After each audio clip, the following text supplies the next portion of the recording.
right. Okay. Hello. Happy Friday to everyone. Welcome to Wireframing for Dashboards. This is the Hawai'i Overdose to Action peer-to-peer data dashboard series for, I think, year 4. My name is Sean Cleveland. I'm the Associate Director of Cyber Infrastructure for the Information Technology Services for the University of Hawai'i. I'll be doing the presentation today. I had a lot of assistance from Jennifer Geis. She's one of our research software engineers, one of our data scientists that is working on the Department of Health dashboards project with me. So with that, we'll get going.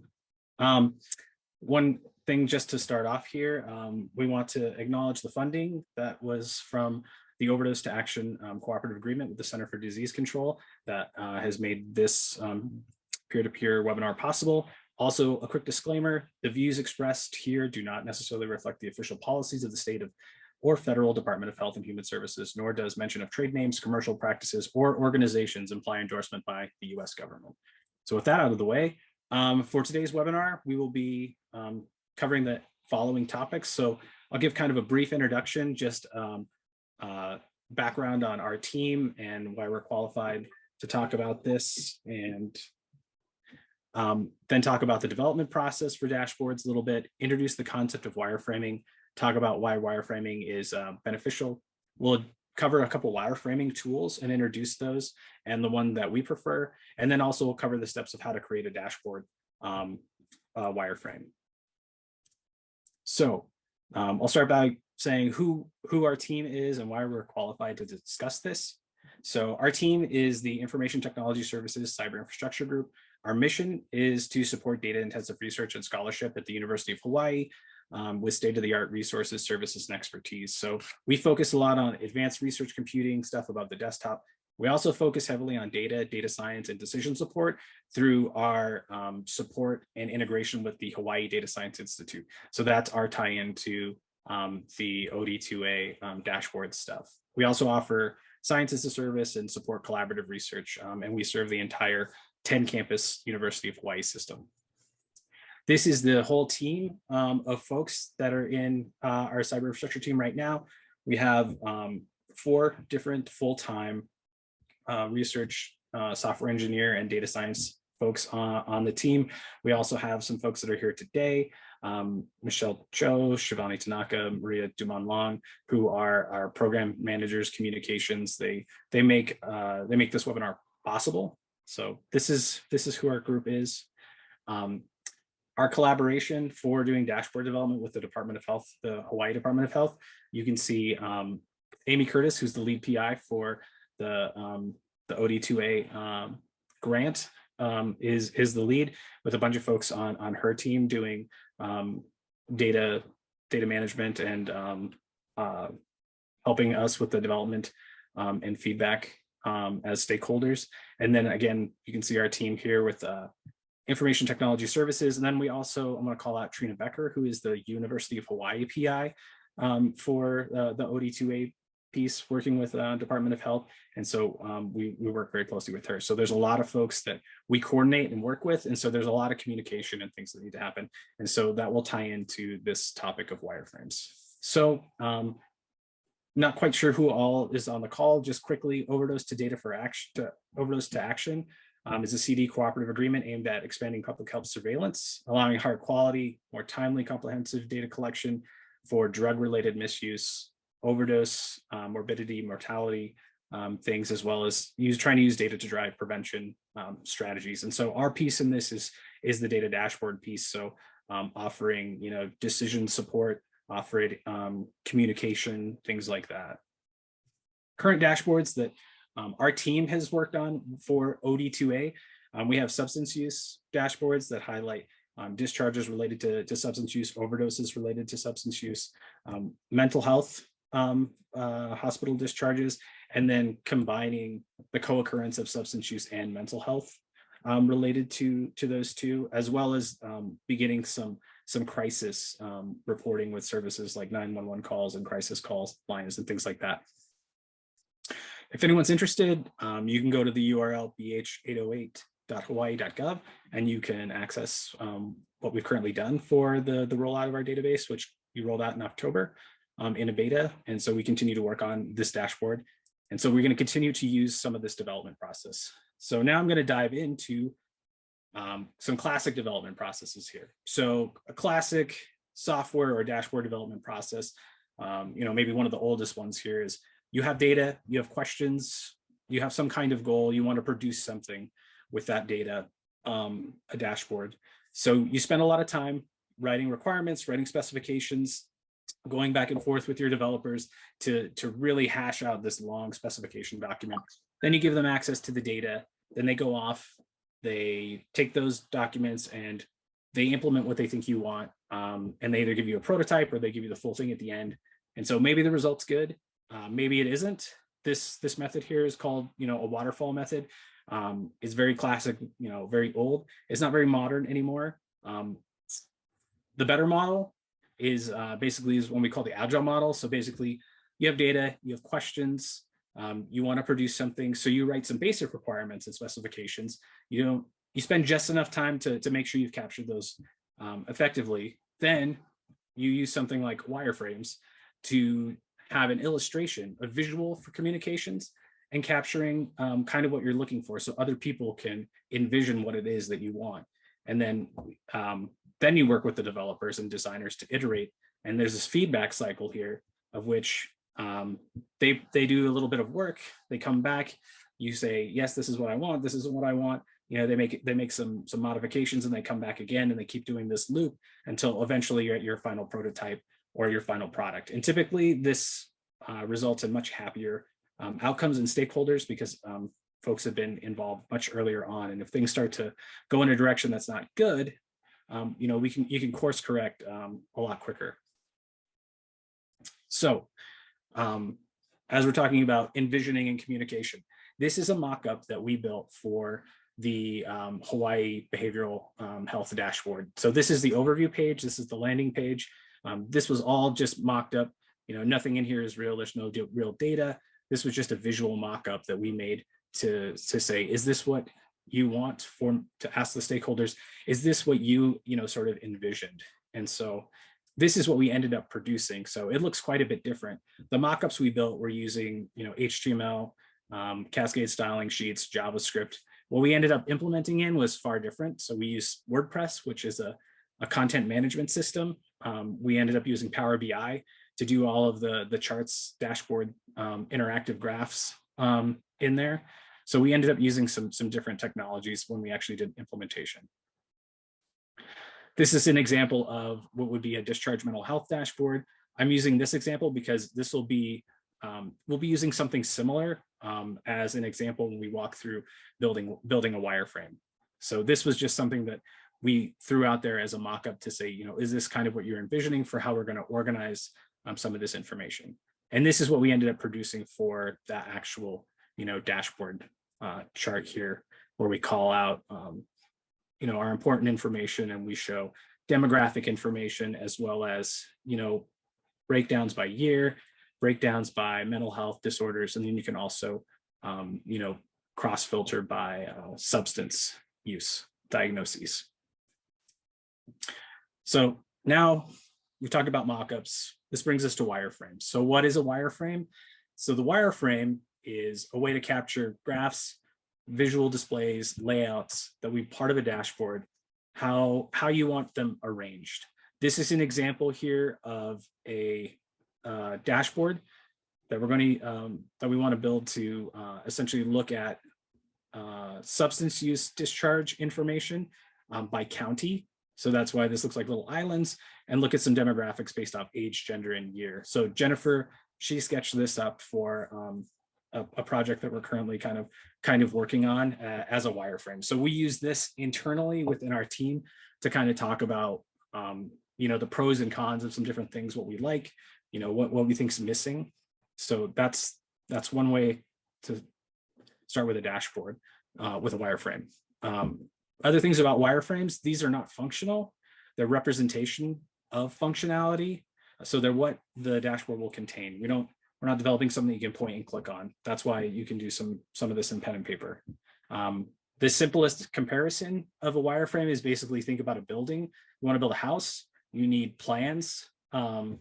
drawings of what that house is going to look like, so that your contractors, your builders, they can deliver what you want. So this is kind of the same idea with the wireframe, is we're building this schematic of what the dashboard should look like.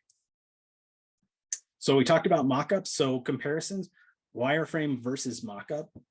So there's a little bit of difference here. So you can see the wireframe here on the left. This is a low fidelity wireframe done in a Google Sheet. So the whole thing with wireframes is they're supposed to be quick. They're supposed to be low fidelity, basically just saying, these are the major things that I want in this dashboard. A mockup is a higher fidelity thing. You see this looks a little bit more polished. There's colors, there's icons, there's a lot more, it's a lot more polished. So that's kind of the difference. Wireframes, quick, low fidelity, they should lead to mockups that would be more on the design end of things. So you should be able to take your wireframe, pass it off to your designer, and then they should be able to come up with a mockup much quicker. And so the whole idea is that wireframes are much easier to iterate on. It takes much less to do updates to versus a mockup where the overhead can be a little bit bigger. All right. So that brings us to, what are the benefits of building a wireframe before you begin actually doing implementation on a dashboard?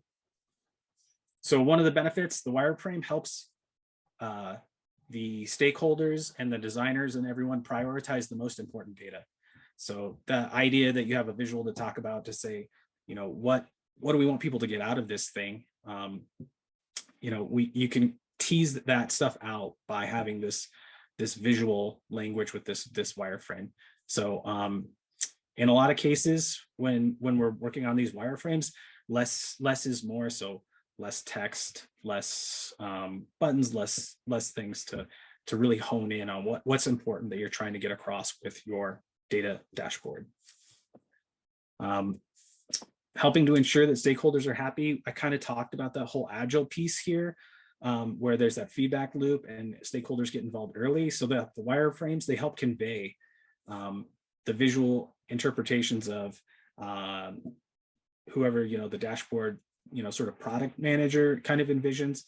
If the designers or the developers are involved, what they understood coming out of the specifications, and then communicating that back to the end stakeholders if they're included in this, so they get an idea of what's going on and what this thing's going to look like, and does it make sense to them. So this also allows those stakeholders to have this opportunity for feedback.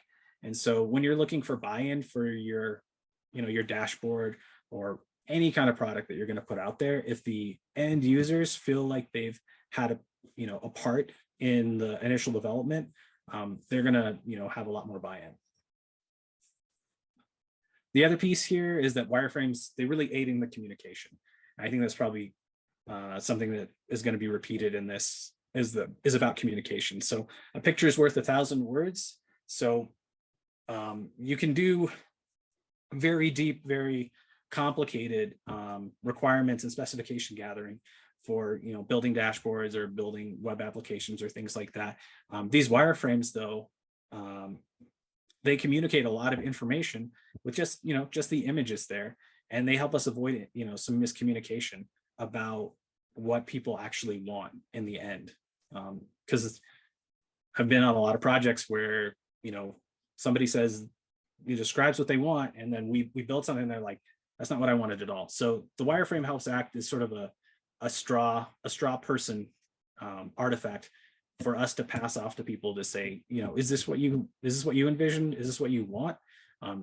And get that feedback in a way that it's not expensive to make updates and changes at this point, and we don't go down a path of things that people don't want.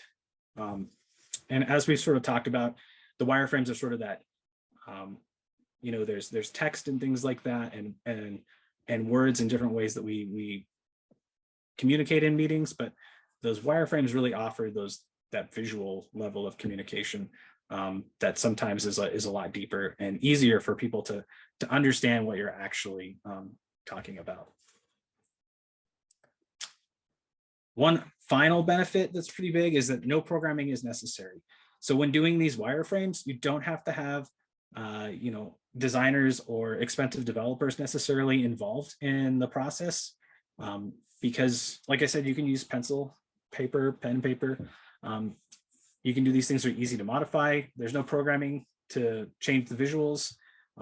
There's no coding or heavy prototyping that you need to do.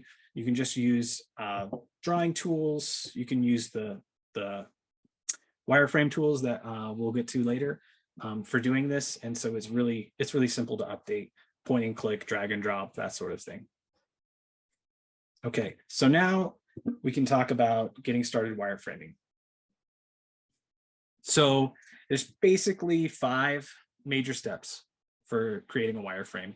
There's kind of the brainstorming that happens up front. So that's where we're going to translate the specifications, the requirements, all those words into into this idea. And part of it is sometimes we may not have all of our questions answered. And so that's kind of what the brainstorming step will be for. Adding elements that will be coming into actually making our dashboard. Adding interactions, it's possible in some of these tools to get your wireframe closer to showing what's going to happen when you click on something. That's a little more advanced, but we'll talk a little bit more about that later. Adding annotations about what pieces of your wireframe, like that will become your dashboard, will actually do.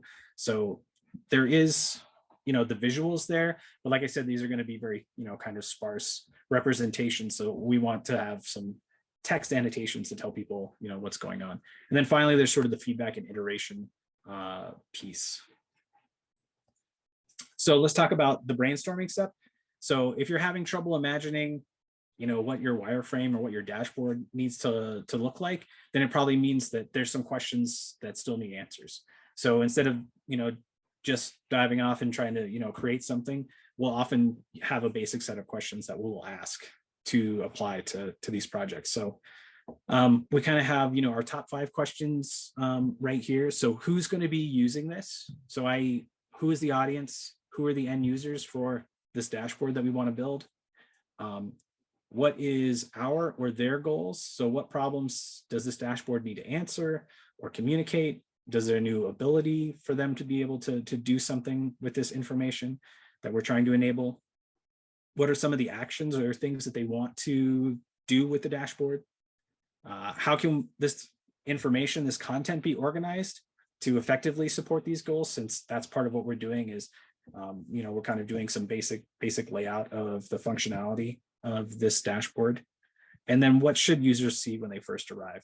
Because that's also a piece of this. So we should figure out, what they should see when they first access this dashboard so that they feel like they can engage with it. So an example dashboard requirement. So this is what we're going to use for the rest of the webinar here as we walk through these steps of creating a dashboard. So real basic requirements. So we want to display emergency department discharge substance use data by county for the state of Hawaii with some trend comparisons by year.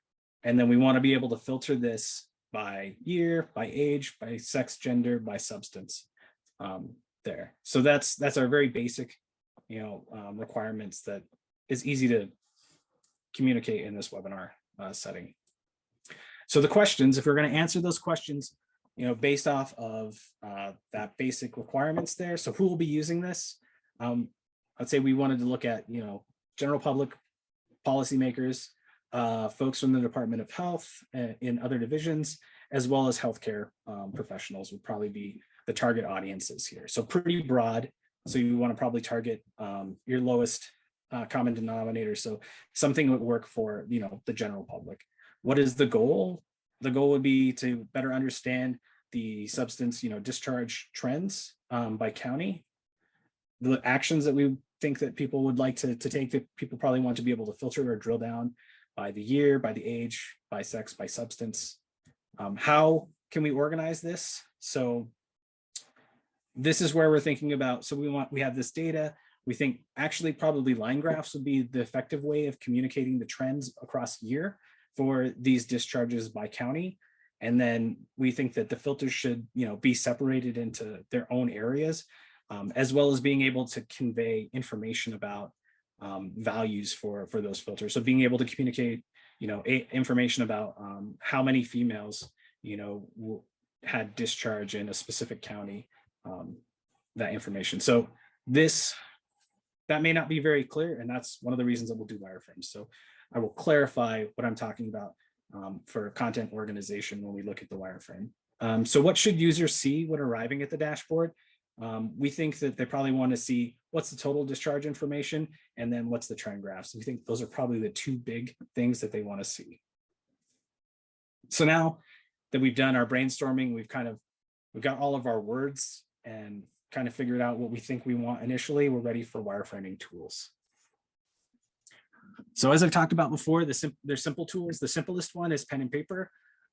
This is an example that Jennifer did to basically capture those specifications and those answers to those questions. So basically an area for substance filtering, an area with the graph, an area for looking at age, gender, year, and county. So a real basic wireframe with pen and paper for our dashboard. Another way that people can do wireframing is spreadsheets. So a lot of business users, they can actually, they'll use spreadsheets, they'll merge cells, they'll make, basic charts and things in this. And so it's a real easy, low fidelity way. We saw this earlier with the mockup example. So, you can use Excel, you can use Google Sheets as a method for this. There's also some real basic drawing visual tools. So Photoshop, Illustrator, those will also work for doing wireframing and getting the job done. But these simple tools, since they're not purpose-built for wireframing, they have their limitations. For instance, if we want to make updates or iterations, moving things around in the spreadsheet, that can be challenging. It can be hard to replicate sections, automatically if we want new versions.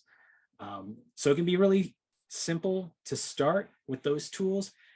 Iterating with those, though, can be difficult because in some cases you have to recreate everything every time you want to make updates to it. So that's something to keep in mind if you're wanting to adopt just the really simple tools.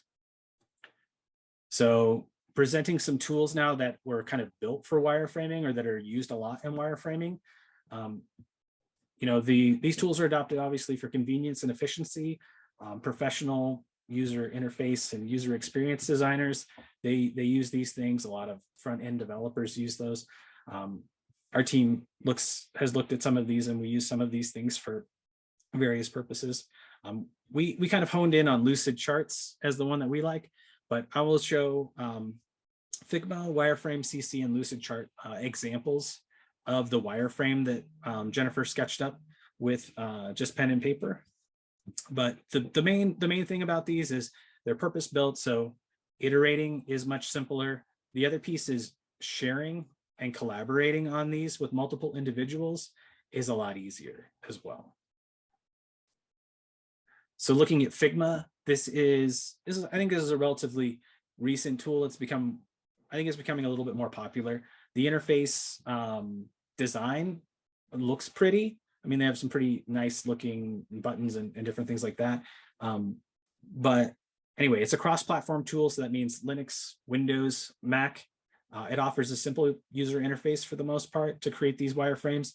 It includes all those collaboration features and third-party plugins, as well as there's a community piece here where you can access, you can buy community-made wireframe templates. So they have some templates that you can buy to leverage and do this.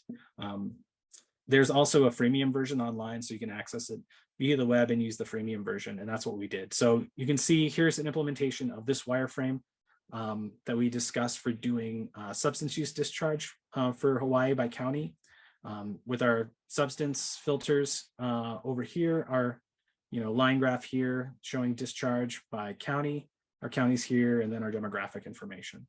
So pros and cons. So pros for Figma. So Jennifer is the one who bravely tested out a lot of these pieces of software.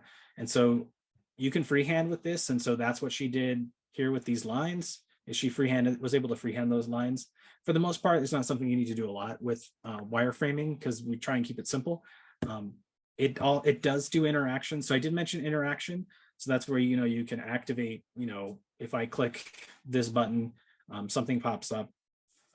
That's not necessarily a simple feature to leverage, but it is available. So if you're really into doing wireframing things, you can do that. The cons, out of the box, there's not a lot of pre-made options, mostly just buttons, text boxes, menus, dividers. There were no tables. There's no UML, some things that we're used to seeing in other tools. For Jennifer, she felt it was less non-intuitive. I kind of share some of that too. But it could be different for other folks. But it took a long time when Jennifer was doing this to figure out how to change some of the colors and draw some lines that she felt didn't take as long to do in some of the other tools. Also, just some of the organization for how they have things. They have they have a sidebar and a top bar, both of which you can access and draw tools in different ways. And so it's not intuitive or clear how that sort of works. So those were some of the pros and cons we saw with that. Wireframe CC, this is a super minimalist web application for instantly creating these wireframes. So I am the one who tested this tool out here, and this is the example here. It's very Spartan. So I did these filters. I would say here's where the graph should go, because I couldn't draw anything else in there. And then I said these are sort of the filters that I want for age, sex, and year. Pros of this: no account needed. You can get free access to it. Once you access the page, there's a sign up thing. You can just click past it, don't sign up, and you can start drawing a wireframe. It's fairly simple. You click on the interface and you drag essentially like a square, and then you say what sort of element that you want to put on your wireframe. So that is very easy to do. The cons, like I said, there's not a whole lot of shapes or elements to choose from. It's meant to be very Spartan and very basic, so very low fidelity wireframes. Some of the elements available to you do depend on what size. So when you click and you draw, you'll get different options. So if you make a small box, you might get a line, or you might get like a radio button or something like that. If you draw a big box, those won't show up for you. So it's not as intuitive.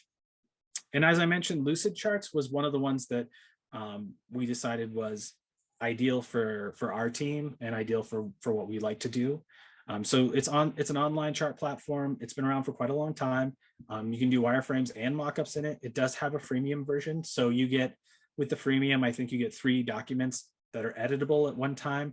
Once you add a new one, it warns you that says, some old documents we won't be able to edit anymore unless you go to a subscription, a higher subscription level.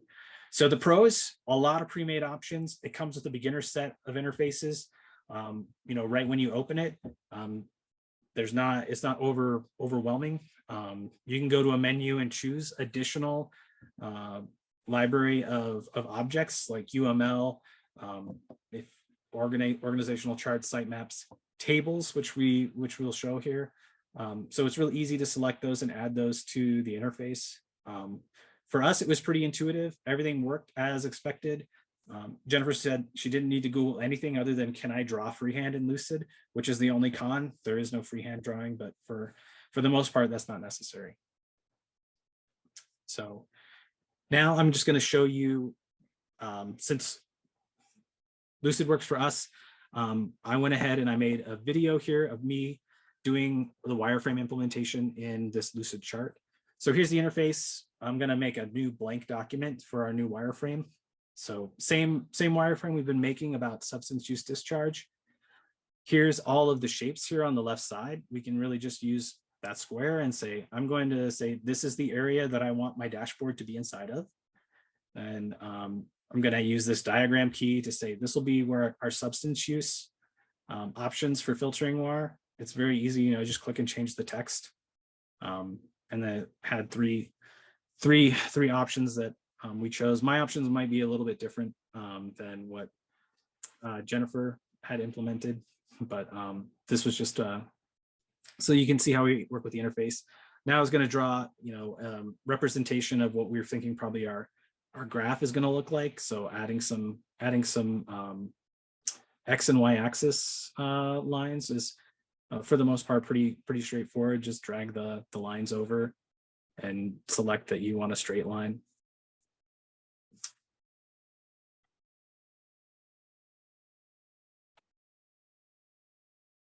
So I did this several times. So in the end, to do the basic wireframe, I think it only took me about 4.5 minutes after doing this a few times to recreate this for this final video. So yeah, I think it's probably pretty straightforward. Just drag the stuff over and make the quick edits, and it's easy to turn and move stuff.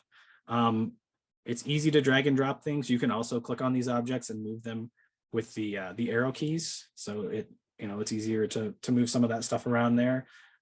If you need to make really minute adjustments, hold down Shift and then use your arrow key, and it doesn't move hardly at all, just very minute adjustments.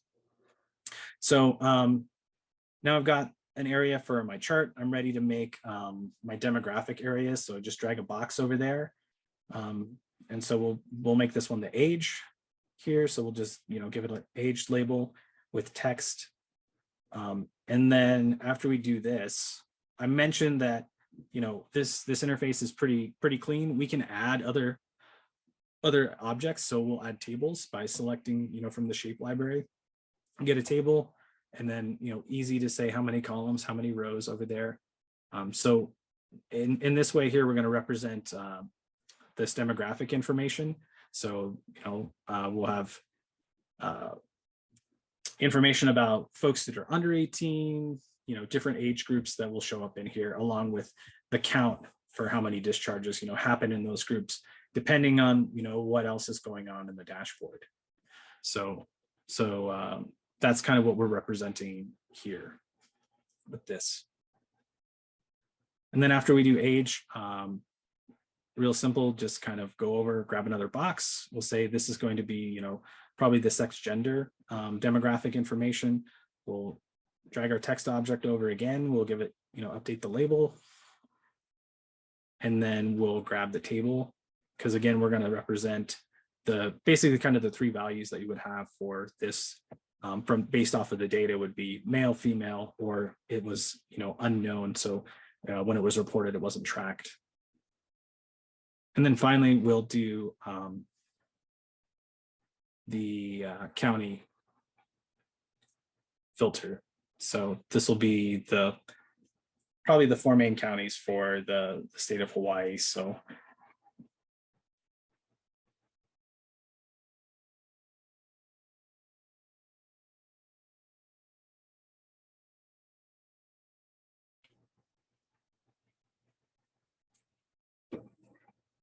okay. So we'll use this table, we'll populate it with a couple counties, and then basically we would save this out. Jennifer's is much nicer than mine. So here's Jennifer's version here. Very similar for the most part, but we have the same thing. She's got a couple lines. Okay, so now we've chosen a wireframing tool. Other things to consider. So when creating a wireframe, we mentioned before, you want to identify the data that you want to display. What elements are you going to use? So the data, we were going to do the discharge, the elements. We wanted a filter area for substances. We wanted demographic area or demographic information reported in tables. We wanted county information that we could use as filters. We wanted graphs. Those are sort of our main elements, and how we wanted users to interact with. So I highlighted the areas in red. We're envisioning interactions with based off of, filtering by substances, and then also interacting with, the demographics and the county information. So other things to consider are, what is the navigation interaction? So depending on the project, these can be simple or they can be complicated. So in ours, we're going to have several interactions for our visual. So you see we have some on the left and there's also some on the right. And so we just want to be able to identify those things.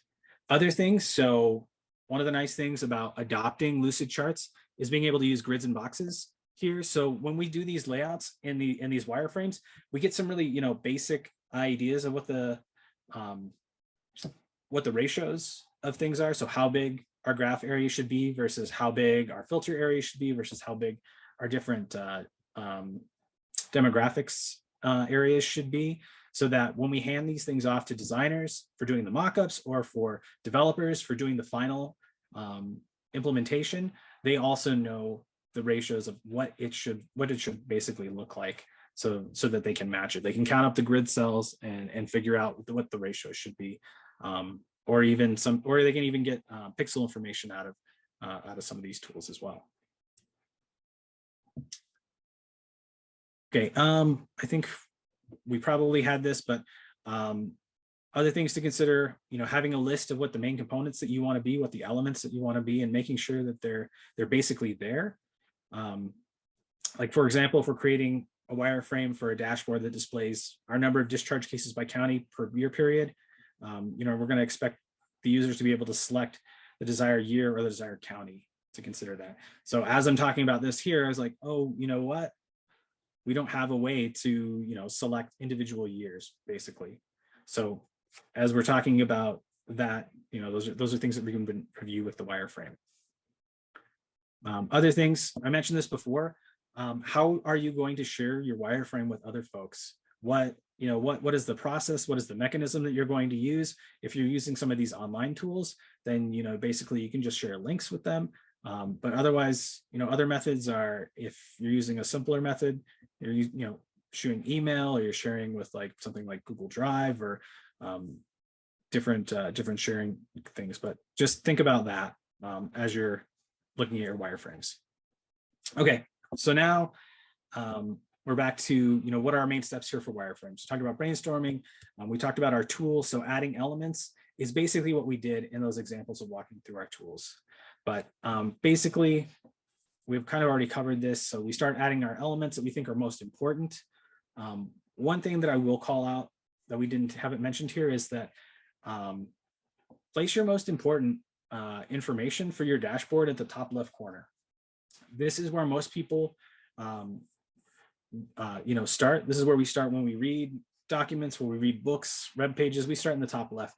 So that's kind of where you want your big message to sort of start. So think about that when you're designing, keeping things sort of in the top and the left for some of the important pieces when you're adding your elements. The other thing about adding these elements, preferably, minimal to no colors when we're doing this. We want to make this very focused on, what is the layout, what is the communication.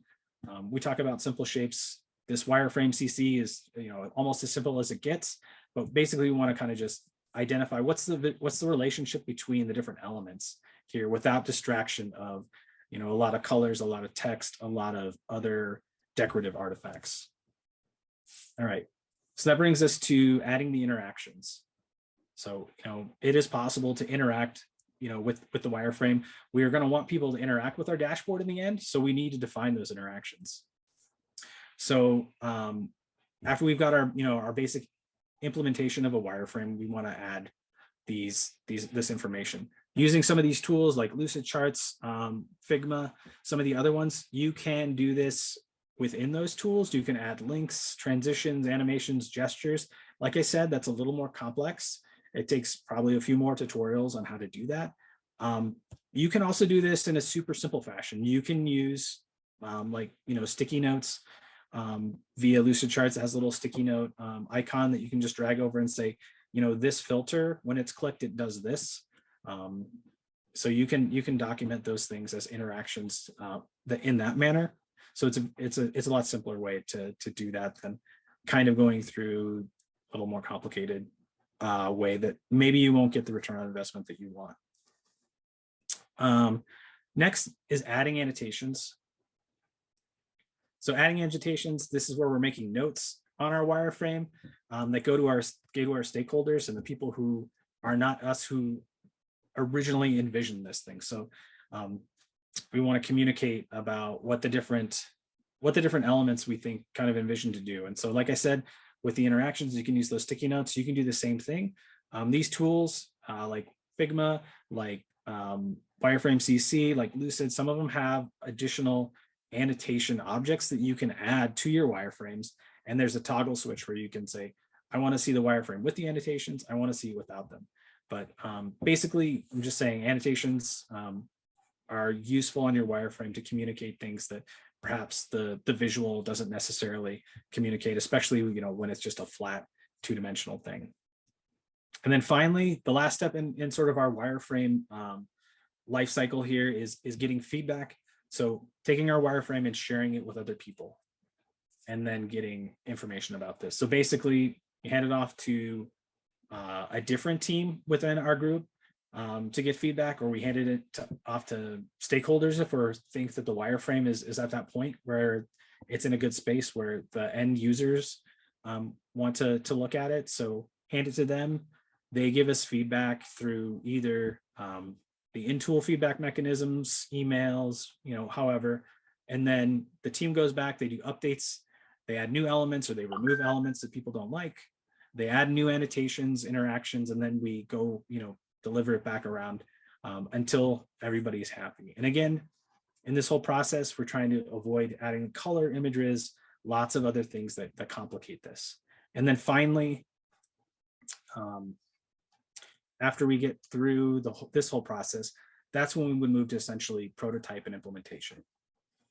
So right now I'm going to walk through basically an example of this feedback iteration with the example that we talked about with the substance use discharge. So this is the wireframe in Lucid Charts that Jennifer made. Related to that, we have our substance use filters, our graph, our demographics, and our county. Send it out for feedback.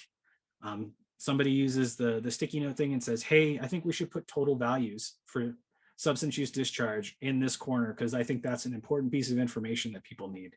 And then somebody else says, maybe it would be useful to also know the different substances, how many of those discharges per substance there would be. So maybe a bar chart should go underneath this other graph. So we take that feedback, we add our new elements. So we put in our new big piece of information here about the total number of discharges across all the different years for the different counties. And then we also add in a bar chart down here that's displays the different substances and basically how many discharges there are per with those substance diagnoses. Then we do another feedback iteration. So we send it out and people will come back and they say, hey, we don't have a way to select or access the year information by county really effectively other than maybe hovering over the graph. So we want like exact numbers. So please add that in here. So then we go in and add that new element and then we send it back out for feedback. We add some annotations here about what happens for the interactions. So if this thing should always update when anyone applies any filters.